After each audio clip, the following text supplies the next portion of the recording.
कुरुक्षेत्रे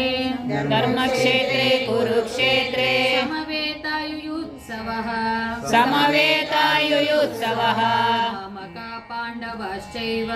मामका पाण्डवाश्चैव किमकुर्वत सञ्जय सञ्जय उवाच दृष्ट्वा तु पाण्डवानीकम् व्यूढं दुर्योधनस्तदा आचार्यमुपसंगम्य राजा वचनमब्रवीत् पश्यैतां पाण्डुपुत्राणाम् आचार्यमहतीं च मूम् व्यूढां द्रुपदपुत्रेण तव शिष्येण धीमता अत्र शूरा महेश्वासाः भीमार्जुन समायुधि युयुधानो विराटश्च द्रुपदश्च महारथः दृष्टकेतुश्चेकितानः काशीराजश्च वीर्यवान् पुरुजित् कुन्तिभोजश्च शैब्यश्च नरपुङ्गवः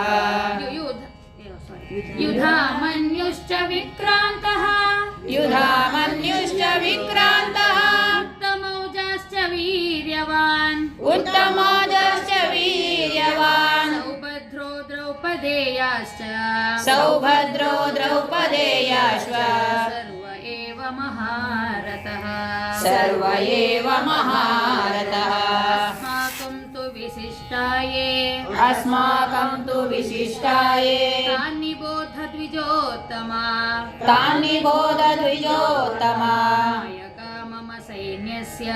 नायका मम सैन्यस्य संज्ञार्थं तान् ब्रवीमि ते भवान् भीष्मश्च कर्णश्च कृपश्च समितिञ्जयः अश्वत्थामविकर्णश्च सौमदत्ति तथैव च अन्ये च बहवः शूरा मदर्थे त्यक्तजीविताः नानाशस्त्रप्रहरणाः सर्वे युद्धविशारदाः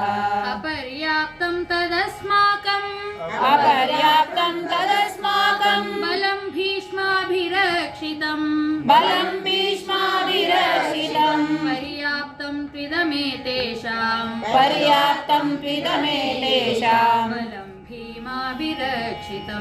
बलं भीमाभिरक्षितम् अयनेषु च सर्वेषु यथा भागमवस्थिताः भीष्ममेवाभिरक्षन्तु भवन्तः सर्व एव हि तस्य सञ्जनयन् हर्षम्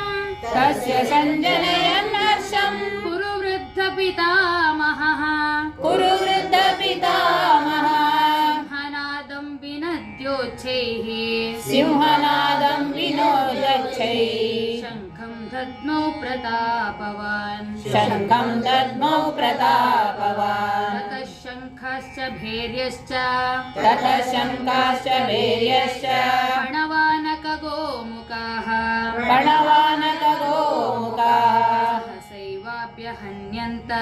सहसैवाभ्यहन्यन्त सशब्दस्तु मूलो भवत् ततः श्वेतैर्हयैर्युक्ते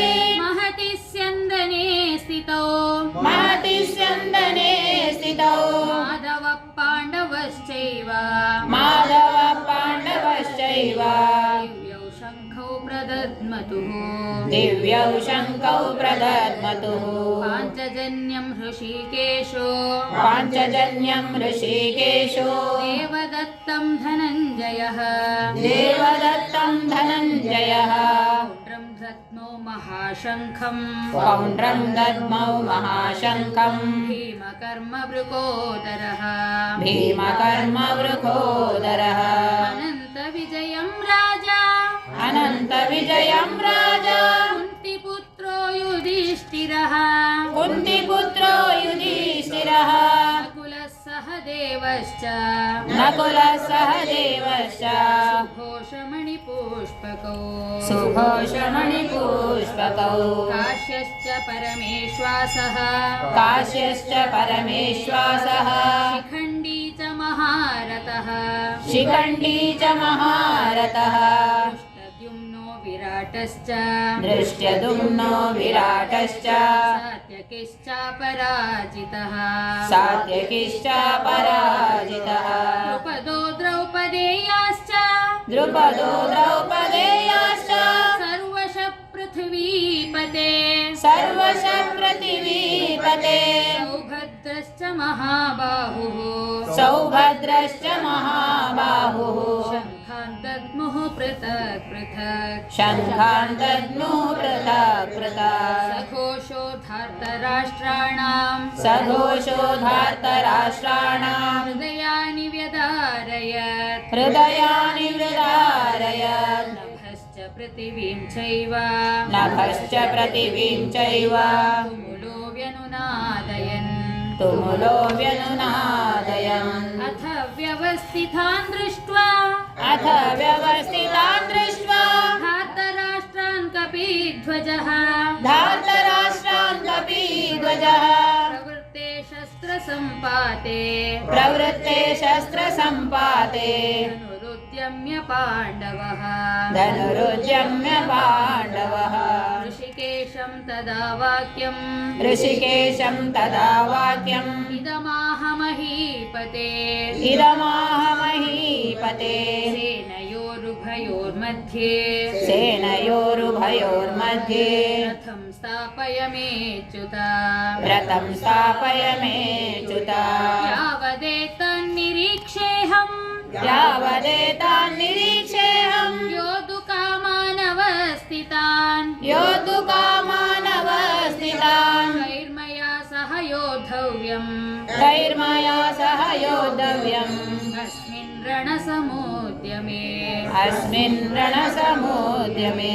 योत्स्यमानानवेक्षेऽहम् योत्स्यमानानवेक्षेऽहम् य एतेऽत्र समागताः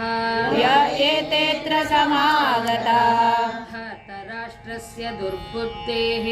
धार्तराष्ट्रस्य दुर्बुद्धेः युद्धे प्रियचिकीर्षवः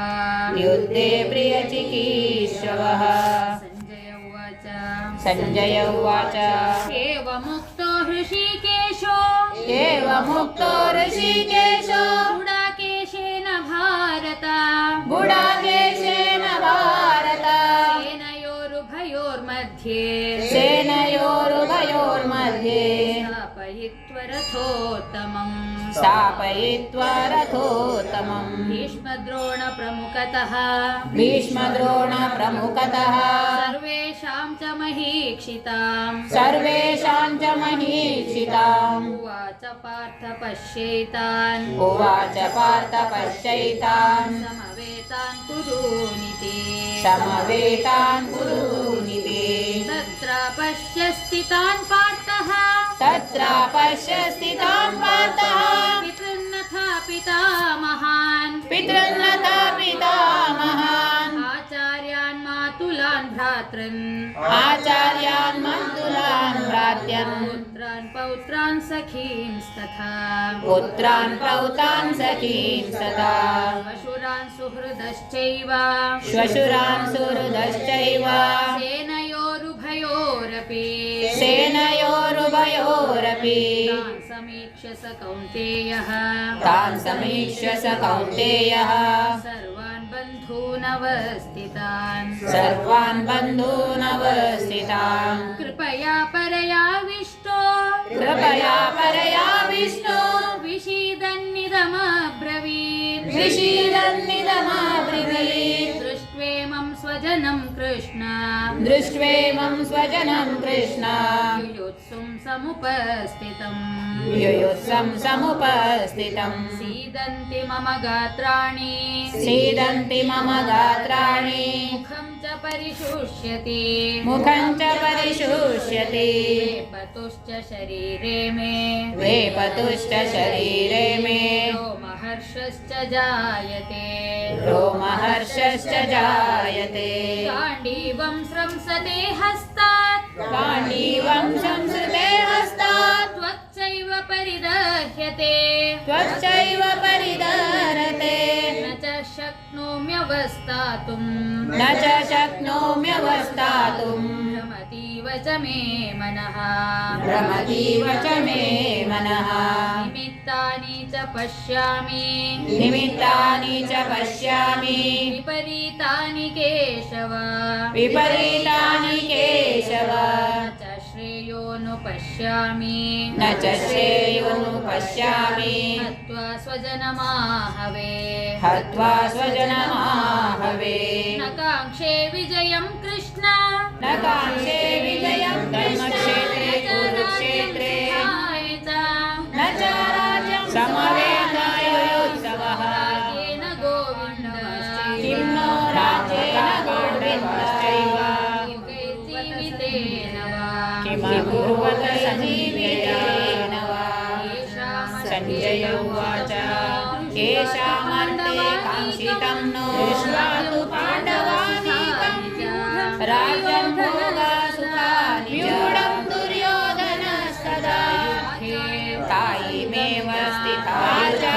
उपसंगम्य धनानि च प्राणराजानचनानि च आचार्यपितरः पुत्राणाम् आश्रयं पितरपुत्राणाम् अथैव च पितामहः मातैव च पितामहः मातुलपदपुत्रेण व्यूढमातुलाश्रेण पौत्रः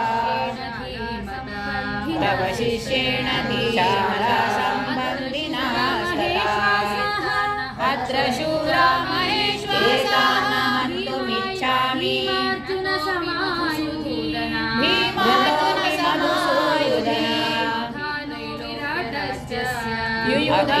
युयुधानैर्विराटस्य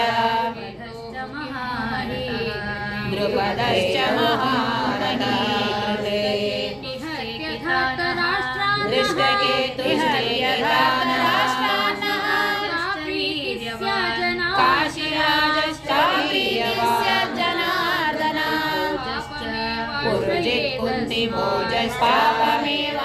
पुरुजित्कुन्तिभोजस्पापमेवाश्रयेदस्मान् शैब्यश्च नरपुङ्गवः हत्वैतानाथधायिनश्च विक्रान्तः युधामन्युश्च विक्रान्तः वयं उत्तमाजश्च वीर्यवान् स्वबान्धवाश्च सौभद्रो द्रौपदेयाश्वैकतं हत्वा सर्व एव अस्माकं यद्यपेतेन पश्यन्ति तानि लोभोपहत चेतसः नायका मम सैन्यस्य कुलक्षयकृतं दोषम् संज्ञातं तान् ब्रवीमित्रयोगे च पातः भवान् भीष्मश्च कर्णश्च ज्ञेयमस्माभिः कृपश्च समितिञ्जयः पापादस्मान् निवर्तितुम् अश्वत्थामपि कर्णश्च कुलक्षयकृतं दोषं सौमदत्तितदैव प्रपश्यद्भिर्जनार्दनः अन्ये च बहवः शूरा कुलक्षये प्रणश्यन्ति कुलधर्मासनातनः नानाशस्त्रप्रहरणा धर्मे नस्ते कुलं प्रश्नम् सर्वे युद्धविशारधर्मो विभवत्युत धर्माभिभवात् कृष्णः बलं भीष्माभिप्रदुष्यन्ति कुलस्त्रियः पर्याप्तं स्त्रीषु वार्ष्णेया बलं भीमाभिरायते वर्णशङ्करः अयनेषु च सर्वेषु शङ्करो नरकायैव यथा भागमवस्थिता कुलज्ञानां कुलस्य च भीष्ममेवाभिरक्षन्तु वदन्ति पितरो देशात् भवन्तः सर्व एव लुप्तपिण्डोदकात्मयाः कस्य सञ्जनयन् हर्षं दोषैरेते कुलज्ञानवृद्धपितामहैः वर्णशङ्करकालैः सिंहनादं विनोदच्छैः उत्साद्यन्ते जातिधर्मा शङ्खं दद्मौ प्रतापवान् कुलधर्माश्च शाश्वतः शङ्काश्च वीर्यधर्माणाम् उत्सन्नकुलधर्मा मनुष्याणां जनार्दनाभ्यहन्यन्तं नयके निरयं सा शब्दस्तु मूलो भवति तथा श्वेतैर्हयैर्युक्ते अहो बत महत्पापं महति स्यन्दने स्थितौ कर्तुं व्यवस्थिता वयं माधव पाण्डवैश्चैव यद्राज्यसुखलोभेन दिव्यौ शङ्कौ प्रदधातुं स्वजनमूल्यता पाञ्चजन्यं ऋषिकेशो मामप्रतीकारं देवदत्तं धनञ्जयः अशस्त्रं शस्त्रपाणयः पौण्ड्रं दद्मौ महाशङ्खं धार्तराष्ट्रारणे हन्यु भीमकर्मवृकोदरः धर्मे क्षेमतरम् अनन्तविजयं राजा सञ्जय उवाच कुन्तीपुत्रो युधिष्ठिरः एवमुक्त्वार्जुनः सङ्ख्ये नकुलः सहदेवश्च रथोपस्थ उपाविशत् सुघोषमणिपुरुषौ विसृज्य सशरं काश्यश्च परमेश्वासः शोकसंविघ्नमानसः शिखण्डी च महारथः ॐ तत्सदिति दृष्ट्यदुम्नो विराटश्च सात्यकिश्च पराजितः द्रौपदेयाश्च श्रीकृष्णार्जुन सर्वशः पृथिवीपते अर्जुन विषादयो सौभद्रश्च महाबाहुः शङ्खान् दद्मो